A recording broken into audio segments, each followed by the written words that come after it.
Hello everyone. तर ह्या व्हिडिओमध्ये आपण सायमन कमिशन स्टडी करणार आहोत. हा टॉपिक सुद्धा तुम्हाला परीक्षेमध्ये शॉर्ट नोटमध्येच विचारला जातो. याच्यावरती लॉंग आन्सर तुम्हाला लिहायचं नसतं. सो शॉर्ट नोटचा टॉपिक आहे हा, म्हणजेच हा 5 मार्क्सचाच याचं वेटेज आहे.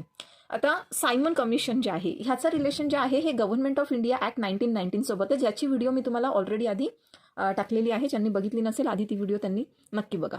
आता गव्हर्नमेंट ऑफ इंडिया ॲक्ट 1919 हा आपण ज्यावेळेस बघितला तेव्हा त्याच्यात एक प्रोव्हिजन दिलेली होती, ती म्हणजे स्टॅच्युटरी कमिशन जे आहे ते अपॉइंट करण्यात यावं. कशासाठी करता की जो गव्हर्नमेंट ऑफ इंडिया ॲक्ट आहे 1919चा तो किती इफिशियंटली काम करतोय किंवा किती इफिशियंटली त्याचं काम चालू आहे किंवा त्यात काही चेंजेस करायचे, काही मॉडिफिकेशन करायचे, तर याकरता ते कमिशन जे आहे अपॉइंट करण्याची तरतूद त्याच ॲक्टमध्ये म्हणजे गव्हर्नमेंट ऑफ इंडिया ॲक्ट 1919 मध्ये करण्यात आली होती. कुठल्या सेक्शनमध्ये? सेक्शन 84 क्लॉज एच्या अंतर्गत. पण काही तिथे अशी सिच्युएशन अराईज झाली की 10 वर्ष, इथे काय सांगितलं होतं की 10 वर्ष झाल्यानंतर ते कमिशन जे आहे ते अपॉइंट करण्यात यावं, परंतु 10 वर्ष कंप्लीट होण्याच्या आधीच त्या ठिकाणी हे स्टॅच्युटरी कमिशन जे आहे त्याची अपॉइंटमेंट जी आहे ती करावी लागली. आणि तेच कमिशन म्हणजे सायमन कमिशन.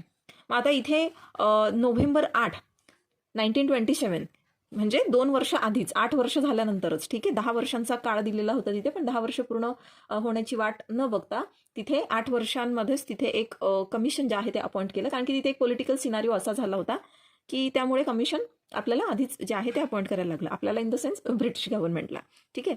तर आता इथे ह्या कमिशनमध्ये 7 मेंबर्स होते आणि त्याचा जो चेअरमन होता ना तो होता सर जॉन सायमन. आता हा सर जॉन सायमन जो आहे हा याचा चेअरमन असल्यामुळे ह्या कमिशनला नाव जे आहे ते सायमन कमिशन देण्यात आलं. त्याच्यामध्ये आणखी जे बाकीचे 4 मेंबर्स होते हे कन्झर्वेटिव्ह पार्टीचे आणि जे बाकीचे 2 होते ते लेबर पार्टीचे मेंबर्स होते. आता हे सगळे लोक जे होते ना, हे 7ही मेंबर्स हे होते इंग्लिश पीपल, म्हणजे इंग्रज होते. हे यात एकही भारतीय व्यक्तीचं त्या ठिकाणी रिप्रेझेंटेशन नव्हतं. एक पण भारतीय व्यक्तीला त्या ठिकाणी अपॉइंट करण्यात नव्हतं आलं. मग आता तो जो ऍक्ट आहे तो इंडियन कॉन्टेक्स्टमध्ये कसा तो त्याचं वर्किंग झालंय, एफिशियंटली झालंय नाही झालंय, त्याच्यावरती रिपोर्ट त्यांना बनवायचा आहे. त्याच्याकरता हे कमिशन जर अपॉइंट करण्यात आलेलं आहे तर त्यामध्ये एकही इंडियन नसेल तर तो ऍक्ट ते कमिशन जे आहे किंवा त्याचा जो रिपोर्ट आहे तो कशावरून बायस्ड नसणार आहे, कशावरून तो एकांगी नसणार. आणि त्यामुळे इथे इंडियन लीडर्स जे आहे यांनी त्याचा स्ट्रॉंगली त्या ठिकाणी काय केला, विरोध केला, अपोज केलं त्यांनी. आणि ज्यावेळेस ते कमिशन बॉम्बेला आलं ना 3 फेब्रुवारी 1928ला, त्यावेळेस तिथे लोकांनी नारे लावले, इव्हन काळे झेंडे वगैरे त्या ठिकाणी दाखवण्यात आले. नारे काय लावले त्यांनी? सायमन चले जाओ, सायमन गो बॅक. आणि ह्या कमिशनने मग त्याचा जो रिपोर्ट आहे की गव्हर्नमेंट ऑफ इंडिया ॲक्ट 1919 ह्याचं वर्किंग कसं नेमकं झालेलं आहे इंडियामध्ये, तर त्याचा जो रिपोर्ट आहे तो 24 जून 1930 ह्या तारखेला त्या ठिकाणी सबमिट केला. आता त्यांचे काही त्या ठिकाणी रेकमेंडेशन होते, ह्या कमिशनने काही रेकमेंडेशन दिले. तर ते काय होतं की जी डायरकी जी आहे प्रोव्हिन्सेसमध्ये जी इस्टॅब्लिश करण्यात आली होती, जो 1919चा ॲक्ट होता ना, त्या ॲक्टच्या अंतर्गत डायरकी जी आहे ती इस्टॅब्लिश करण्यात आली होती. तिथे ट्रान्सफर्ड सब्जेक्ट्स आणि रिझर्व्ड सब्जेक्ट्स असा प्रकार जो आहे त्यांनी मेन्शन केला होता. ती डायरकी अबॉलिश करण्याचं रेकमेंडेशन, सजेशन जे आहे ते ह्या कमिशनने दिलं. आणि त्यांनी असंही म्हटलं की there should be no interference by the centre in the administrative and legislative work of the provinces. म्हणजेच काय, जे प्रोव्हिन्शियल ऑटोनॉमीची गोष्ट ऍक्च्युली ह्या ऍक्टमध्ये केली होती, परंतु त्या अनुषंगाने काम करण्यासाठी तिथे इंटरफेरन्स जे आहे ते कमी केलेलं नव्हतं. म्हणून इथे ह्या कमिशनने सांगितलं की प्रोव्हिन्शियल ऑटोनॉमी करता तुम्हाला सेंटरचं जे इंटरफेरन्स आहे, म्हणजे सेंटरचं जे दखलंदाजी आहे प्रोव्हिन्सेसच्या कामांमध्ये, जे काय त्यांचं ॲडमिनिस्ट्रेटिव्ह काम असेल, म्हणजे प्रशासकीय काम असेल किंवा लेजिस्लेटिव्ह वर्क म्हणजे कायद्यांसंदर्भात असेल, तिथे तुम्ही ढवळाढवळ करू नका, सिंपल सेन्समध्ये, की इंटरफेअर त्या ठिकाणी केलं नाही पाहिजे.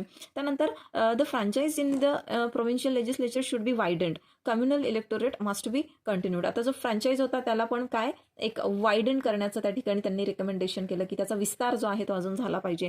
आणि कम्युनल इलेक्टोरेट आपण जे 1919च्या ॲक्टमध्ये पाहिलं की तिथे सिखसाठी, त्यानंतर जे मुस्लिम्स होते ह्यांच्यासाठी जे सेपरेट इलेक्टोरेटची गोष्ट त्या ठिकाणी केलेली होती ते कंटिन्यू करण्यासाठी सांगितलं.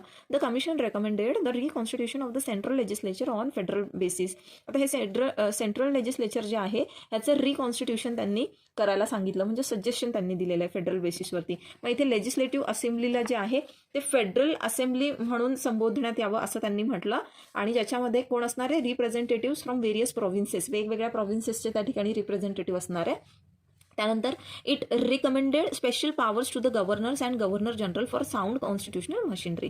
गव्हर्नर्स आणि गव्हर्नर जनरल जे आहे त्यांना काही स्पेशल पॉवर्स देण्यात यावे असंही रिकमेंड केलं त्यांनी.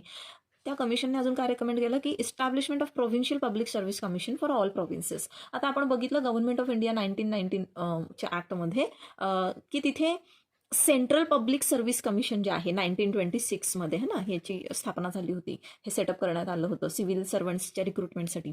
तर तसंच या ठिकाणी प्रोव्हिन्शियल पब्लिक सर्व्हिस कमिशन सुद्धा त्या ठिकाणी कॉन्स्टिट्यूट केलं पाहिजे असं सायमन कमिशनने इथे एक रेकमेंडेशन दिलेलं आहे. आता हा जो रिपोर्ट होता ना, हा जसं आधीच सांगितलं मी की हा इंडियन लिडर्सच्या द्वारे याचा म्हणजे विरोध झाला होता, याला अपोज करण्यात आलेलं होतं. आणि ब्रिटिश गव्हर्नमेंटलाही फार काही म्हणजे अशी इच्छा नव्हती की जे रेकमेंडेशन होते, कारण हे रेकमेंडेशन जर आपण इथे पाहिले की जसं की इथे आपण बघतो की फ्रँचाईज जे आहे ते वायडन करण्यात यावं, त्यानंतर डायरकी जी आहे ती अबॉलिश करावी, इंटरफेरन्स नाही करावं, हे जे काही प्रोव्हिजन्स आहे कुठे ना कुठे हे ब्रिटिशर्सला न आवडणारे होते. त्यामुळे ते सुद्धा फार काही ह्या फेवरमध्ये नव्हते की हे रेकमेंडेशन जे आहे ते इम्प्लिमेंट करावे. पण तरीसुद्धा हे जे सायमन कमिशनचा हा जो रिपोर्ट आहे हा महत्त्वाचा ठरतो कशाच्या दृष्टीने, कारण जो गव्हर्नमेंट ऑफ इंडियाचा ॲक्ट जो बनला त्याच्यामध्ये जो 1935चा 1919चा नाही, तर त्याच्यामध्ये याचा एक म्हणजे बऱ्याच बहुतांशी जो भाग आहे कुठे ना कुठे इथून इन्स्पायर होता. आता ह्या रिपोर्ट नंतर म्हणजे हे जे प्रपोजल ॲक्च्युली ह्यांनी दिले होते तर ते कन्सिडर करण्याकरता त्या ठिकाणी ब्रिटिश गव्हर्नमेंटने काय केलं होतं की 3 राऊंड टेबल कॉन्फरन्सेस जे गोलमेज हे झाले होते ना परिषद, तर त्या ठिकाणी झाल्या. आणि जे रिप्रेझेंटेटिव्ह होते ब्रिटिश गव्हर्नमेंटचे, त्यानंतर ब्रिटिश इंडियाचे आणि इंडियन प्रिन्सली स्टेट्सचे, हे त्या ठिकाणी प्रेझेंट होते ह्या गोलमेज परिषदेसाठी. आणि तिथे त्या डिस्कशन्स, तिथे जे काही त्यांचं डिस्कशन झालं त्याच्या बेसिसवरती एक white paper on constitutional reforms हा प्रिपेअर करण्यात आला होता आणि तो कन्सिडरेशनसाठी सबमिट केला. कुठे सबमिट केला? जॉईंट सिलेक्ट कमिटी जी होती ब्रिटिश पार्लमेंटची तिथे. मग ते जे रेकमेंडेशन होते ह्या कमिटीचे, तर ते कशात इन्कॉर्पोरेट करण्यात आले, जसं मी म्हटलं की गव्हर्नमेंट ऑफ इंडियाचा जो ॲक्ट होता त्यात हे इन्कॉर्पोरेट करण्यात आले होते.